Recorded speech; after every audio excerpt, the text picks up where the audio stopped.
Hello guys! Ayan, ngayon ay May 26, 2024 at day off na naman ng inyong auntie. So ano ang ganap? So bali, wala naman, may meet lang ako ngayong umaga. Tapos sa hapon, baka mga after lunch, ayun, i-meet ko yung ka-group ko sa Lucky Plaza. So yun, dapat guys, meron akong kaibigan na pagbibigyan ko nitong shoes ko na to. Kaso hindi siya nag-reply. So hindi ko alam kung kanino to mapupunta. Maganda pa naman siya, oh. Nakailang beses ko lang naman siyang sinuot itong Vans. Kaso lang medyo maliit siya sa akin, hindi ako komportable. So yun, yung size nung anak ko, nung panganay ko, hindi ko rin bigay sa kanya, padala yan kasi mas malaki ang paa nun kaysa sa akin. So yun, kaya instead na nakastock lang din, mabuti nang mapakinabangan ng iba kung isa kaso yung yung kaibigan ko na kwan is siya na sa kanya na lang, pero ngayon hindi naman siya nag-reply, chinat ko. So yun, kaya ayun, kung hindi niya bet. Ayan, so ang outfit ng inyong auntie ay ganito. So dahil wala naman talaga akong rampa ngayon, nag-short lang ako. Ayan, nakachinelas lang, short. So dito naman kasi kahit ano lang yung yung suot nyo, wala naman pakialaman, pero parang uulan nga, tapos nag-shade pa ako. Ayan. So yun guys, bali alam nyo guys, hindi talaga ako mahilig sa shade kasi alam nyo kung bakit. Kasi kung makikita nyo, ayun, pango kasi ako. So hindi talaga ako ma-shade. Ito dapat talaga is binili ko sa may paglalaanan ako mag-birthday na kaibigan ko. Sabi ko parang maganda siya na ko sa kanya. Tapos mura ko lang siya nabili guys. Parang nag-sale to ng, if I'm not mistaken, less than $1 lang to guys. Pero ang regular price nito is medyo mahal din siya. Kaso lang nga nag-sale. Kaya sabi ko sige na nga, ito na lang yung regalo ko. Since pag chinek naman niya yan kung magkano presyo is mahal. Nagkataon lang kasi, madalas kasi sa Shopee or Lazada, may time na lang sila na biglaan lang binabagsak presyo ng mga items.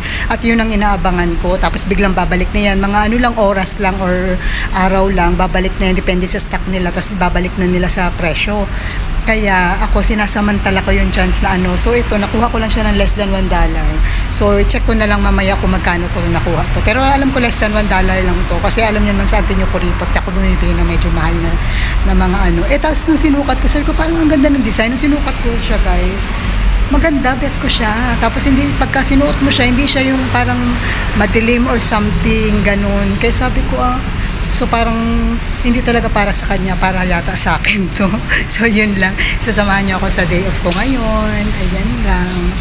Wow! Ang galing sumayaw at ang ganda. Ganyan ang mga dugong Pilipino.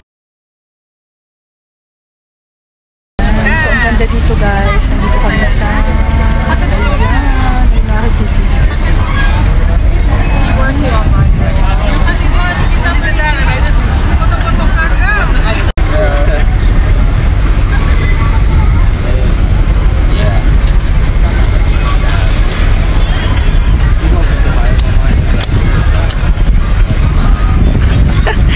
Ayan. Sige, mag-tiktok ka na dito. See, my friend is Dobby Sam. Mag-tiktok ka sis. So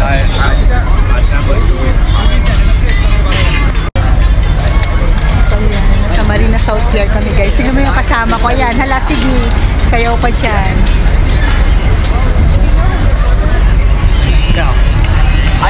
Sige, sumayaw ka.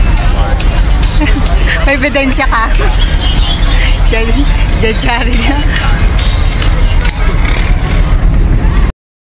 Yan guys, so may paparating na barko na yan ay pumupunta sa Miami, sa isla na St. John at saka Puso Island. Yun yung may mga island din dito sa Singapore na pwede mo puntahan. Nakapunta na kami dun dati. Ano ba? Kaso $10 yata ang dyan sisi, no?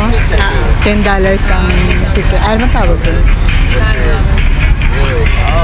So you're like a running star. Ayan, nag-moment sa auntie niya. Ayan.